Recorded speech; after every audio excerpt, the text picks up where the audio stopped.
Hello students, welcome to Sourcing Classes. I am Dr. Spurti. Sourcing Classes is starting an exclusive economy series targeting Prelims and Mains 2021.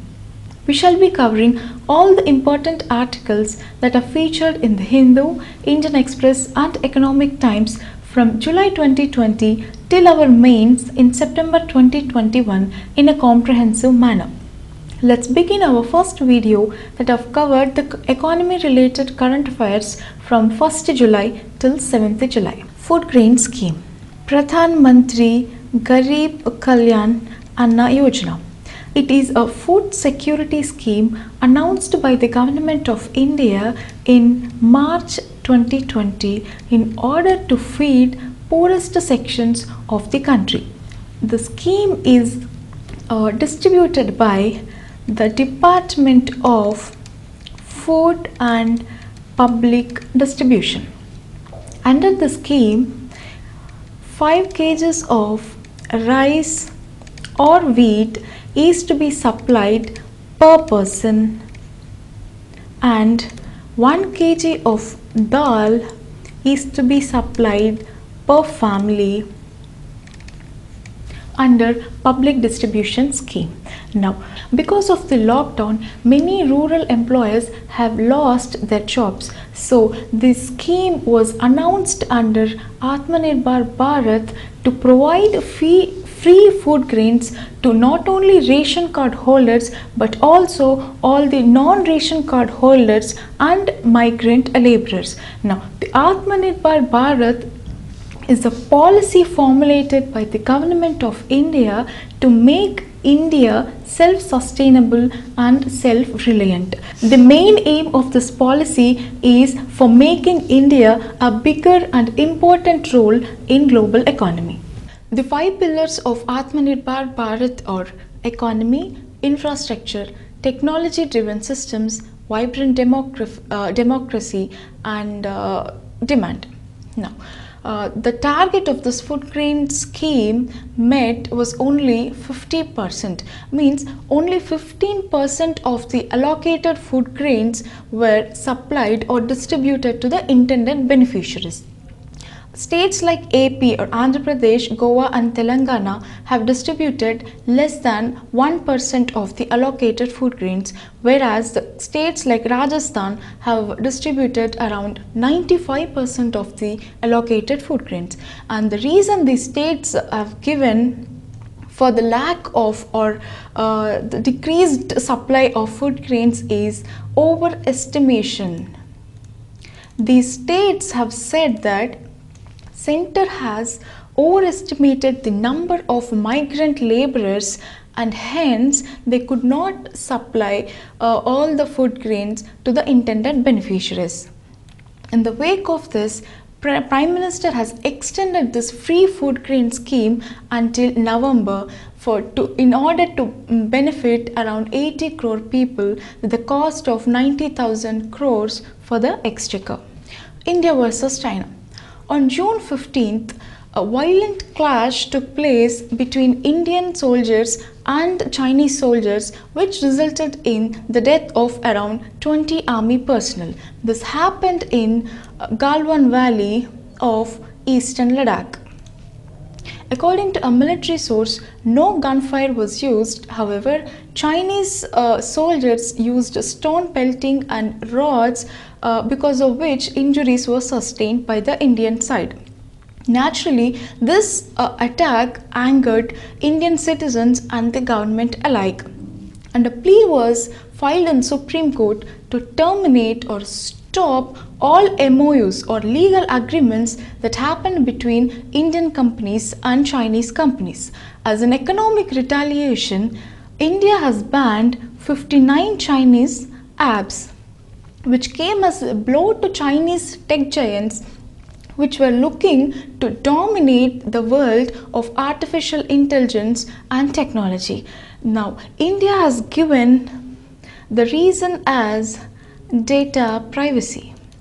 Well, India said that they banned those apps to preserve or conserve data privacy. Chinese response was it was a deliberate interference on the side of India that resulted in this ban. China also said that by doing so, India violated WTO rules. Now, what is WTO? World Trade Organization is an international organization that facilitates international trade between countries. Let's say if an economy decides to impose different custom duties on different products from different countries, then it will be difficult for a company in India to import any product from outside. Let me explain with an example.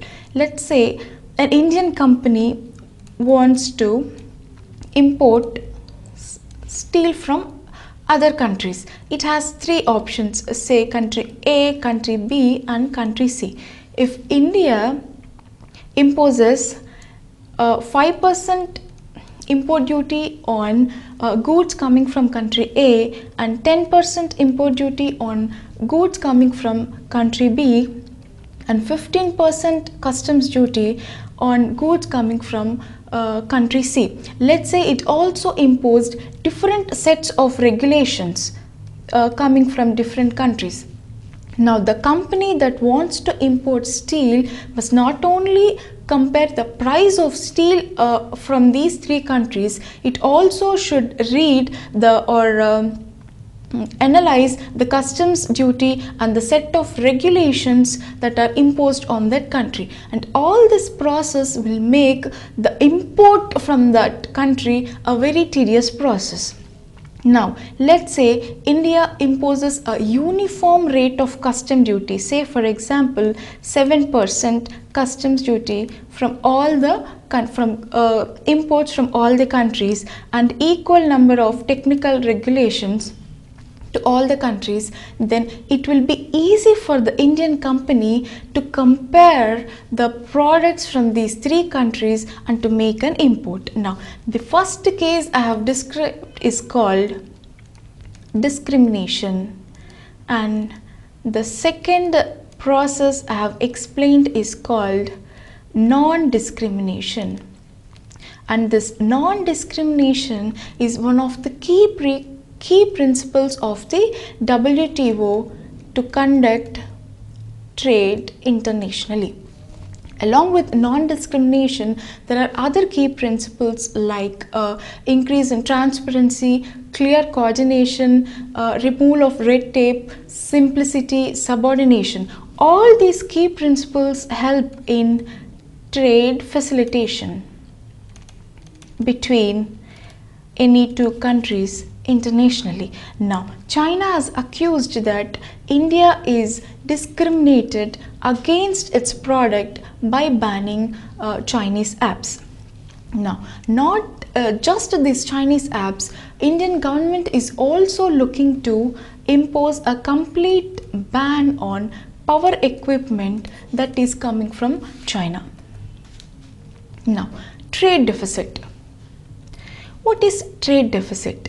Trade deficit is the balance between imports and exports. When imports of a country is more than that of the exports, then it results in a negative balance of trade, which is called trade deficit.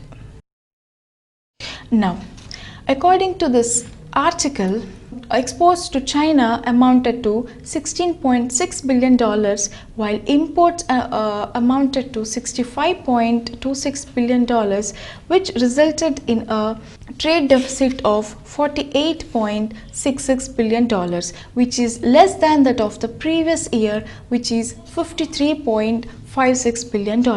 Now, it is to be noted that we are heavily dependent on China for imports. Around 14% of the total imports coming to India is from China, and China contributes to major sectors like mobiles, telephone, telecommunications, plastic industry and chemical industry.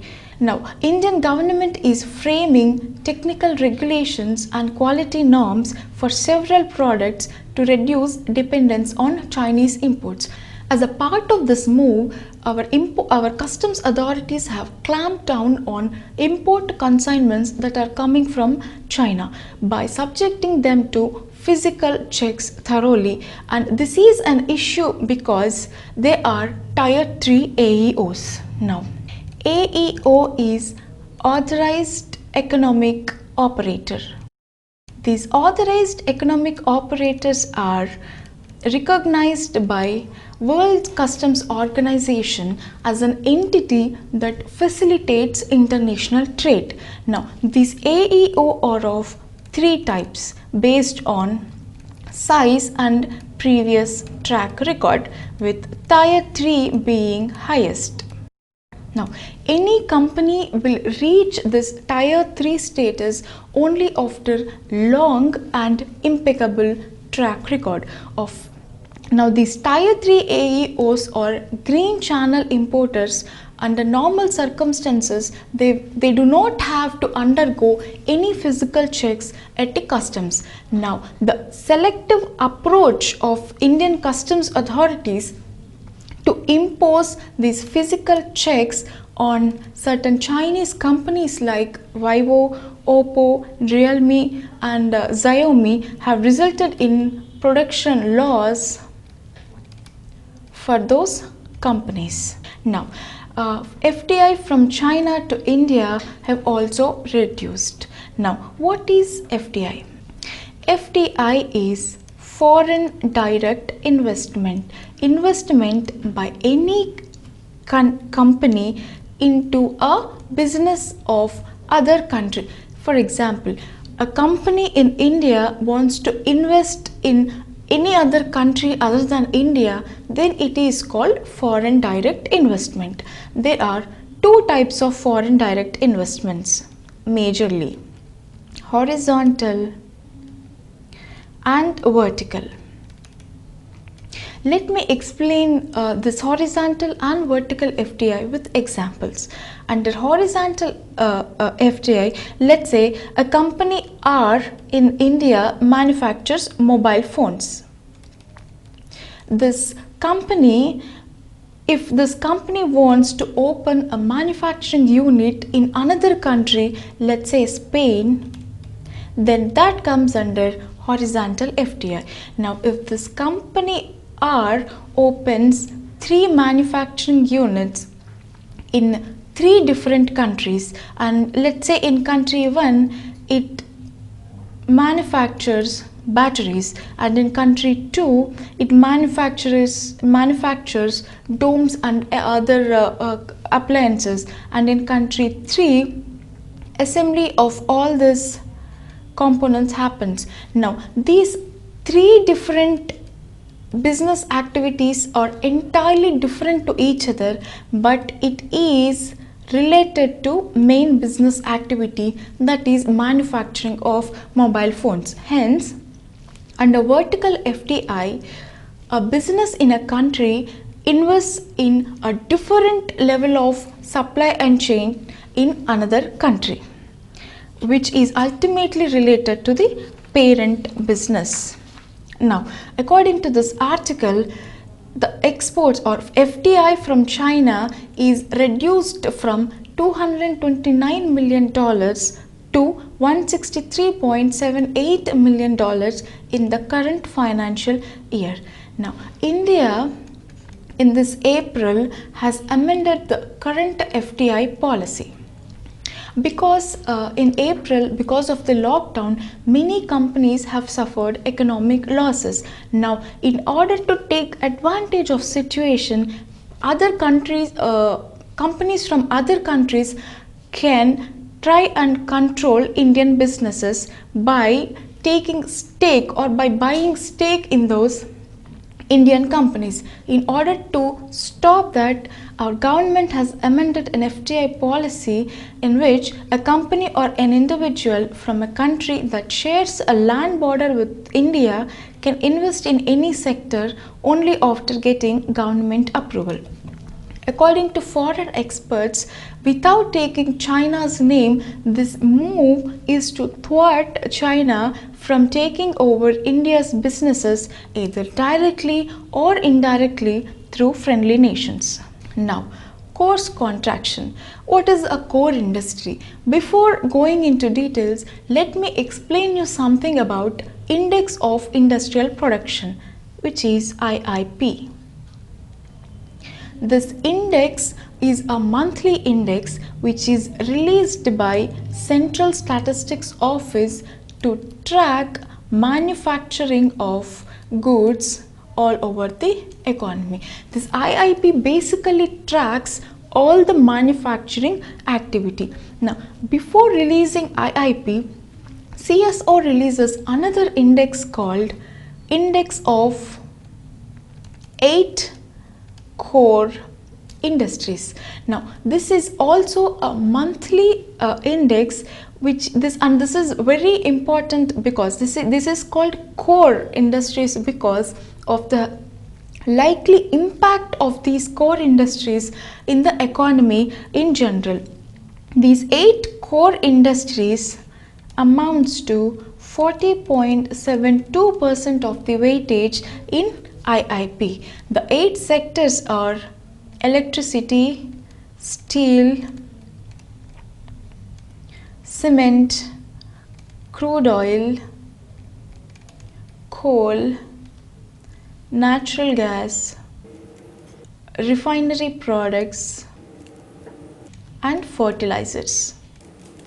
Among all these sectors, refinery products has the highest share in index of 8 core industries with a weightage of 28%. Now, according to this article, the production in all the sectors except fertilizers have shown a decline. Around steel industry has seen a decline of around 48.4% and cement a decline of 22%, and electricity fell down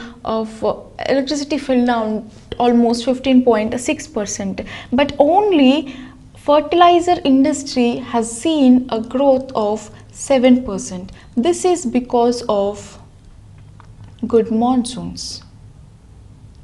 Because there is a good monsoon this year, there was increase in Kharif crop sowing, which resulted in a growth in fertilizer industry. Now, Kharif season starts with the onset of monsoons, and examples of Kharif crop are rice, maize, soybean, cotton, sorghum, bajra, etc. Current account and trade deficit. We've already seen that trade deficit is the increased imports than exports. Now, what is current account?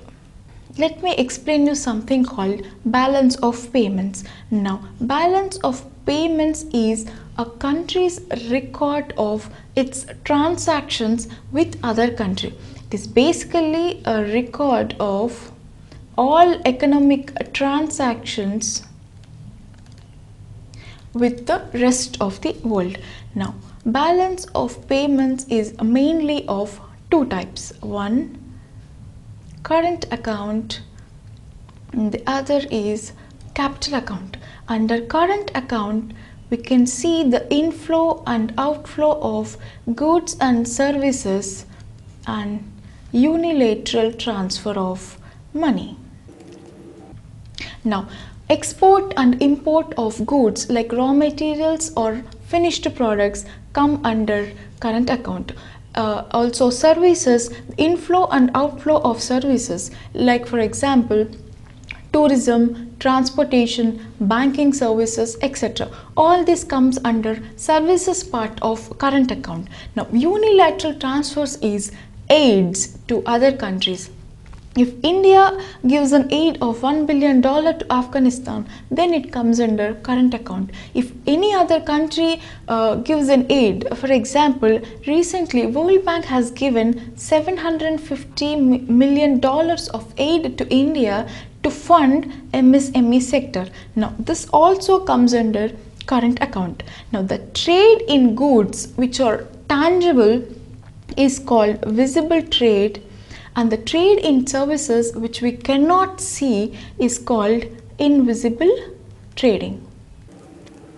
Now, under capital account, this monitors the flow or sale and purchase of assets and loans and borrowings and foreign reserves.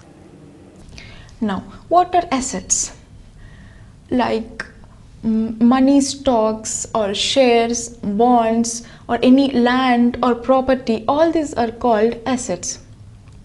Let's say, for example, if a company in India buys another company, say for example a steel company in Spain, then money goes from India to that country, but we have acquired an asset in that country. Now that comes under capital account. Say for example, an Indian company takes a loan of say $2 billion from World Bank or any other country. Now that also comes under capital accounts. So basically this capital account deals with the sale and purchase of assets and loans and borrowings and foreign reserves. Now remittances also come under foreign reserves. Say for example, a person working in US sent back home money. It comes in the form of dollars. That person sent dollars to India. These dollars get converted as rupees at RBI and rupees are sent back home. Now these dollars is an income for external foreign exchange reserves. This all comes under capital account. Now according to this article, India recorded a current account surplus, which means exports are more than the imports of $0.6 billion or 1.1% of GDP only in the January-March quarter. It is to be noted that in the January-March quarter, we recorded a current account surplus. So it amounted to a decline or narrowing of current account deficit to 0.9% of GDP in the fiscal year 2019 and 20. Now, this decrease or narrowing of current account deficit is because of increase in net invisible receipts. I said that invisible receipts invisible is a trade in services. Now, according to this article, because of rise in net earnings from computer and travel services, we have seen a rise in net services receipts, which in turn led to a decline of current account deficit. It also said that along with increase in net services, remittances by Indians employed overseas have also increased. Now it is to be noted that this increase in remittances is for the period between January to March. Now, unemployment rate. Because of lockdown, many people have lost their jobs and came back to their native places. For example, around 1900 people of Mizoram have lost their jobs because of pandemic and they have returned back to their original places. Now, it can be shown or it can be seen in this graph. The unemployment rate in March was 8.41% and it rose to 23% in April and 24% in May. However, because of the end of lockdown, we could see a revival in economic activity, which led to a fall in unemployment rate in June, which fell to 11.63%. Now, there are many repercussions for this unemployment. Because of unemployment, exports from job sensitive sectors have decreased. Job sensitive sectors like textiles, cement, gems and jewelry, farm and plantations, mining, etc. The exports from those job sensitive areas have decreased. This is because of lockdown and increased unemployment, and because of that the cost of logistics also increased, which led to increase in cost of raw materials and labor. Hence, India lost its market to other countries like Bangladesh and Vietnam, which were supplying cheap raw materials and cheap labor. Now, what is the solution and how can we go ahead from this situation? Our Niti Aayog along with Rocky Mountain Institute have analyzed the current situation and gave a report. According to report, it advised our Indian policy makers to make a policy such that India is transformed to clean energy. The report said that a clean energy transition is needed for India, and this will help in making India an automobile export hub. Now, how can we make India an automobile export hub? By shifting from motorized vehicles to electric vehicles, by using increased use of renewable energy, and by reducing vehicle kilometers traveled, by increasing work from home or using public transport, and reduce in fuel demand. This reduction in fuel demand and shifting to electric transport can make India an automobile export hub. Now, according to this article, by shifting to clean energy, India can prevent 1.7 gigatons of carbon dioxide exhaust, and we can also cut down around 600 million tons of oil equivalent by moving to clean energy initiative. Now, in a different report by Oxford Economics, this report studied a relation between GDP and climate change, and it identified something called global sweet spot at 15 degrees centigrade. Now, the countries which have annual temperature or average temperature of less than 15 degrees centigrade they stand to gain. The countries with average temperature of less than 15 degrees will stand to gain in future, and the countries with average temperature of more than 15 degrees will face disastrous economic consequences. This report singled out India by saying that there will be 90% fall in our GDP by 2100 if we do not change our climate change policies. In an effort to provide funding to NBFCs and HFCs, RBI devised a special liquidity scheme through a special purpose vehicle.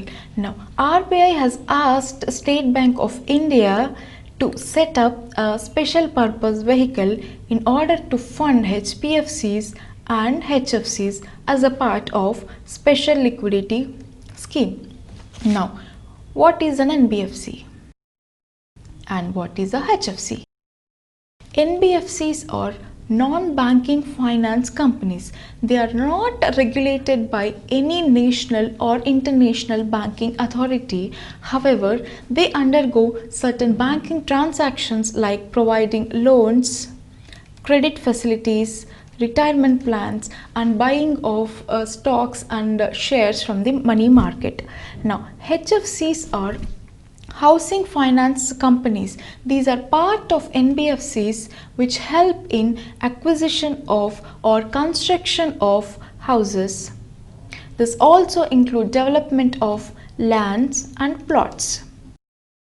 Now, RBI has set up this special purpose vehicle to fund these NBFCs and HFCs in order to get rid of the existing liabilities of these HFCs and NBFCs. Now, RBI has laid down certain criteria to eligible for these NBFCs and HFCs to be eligible.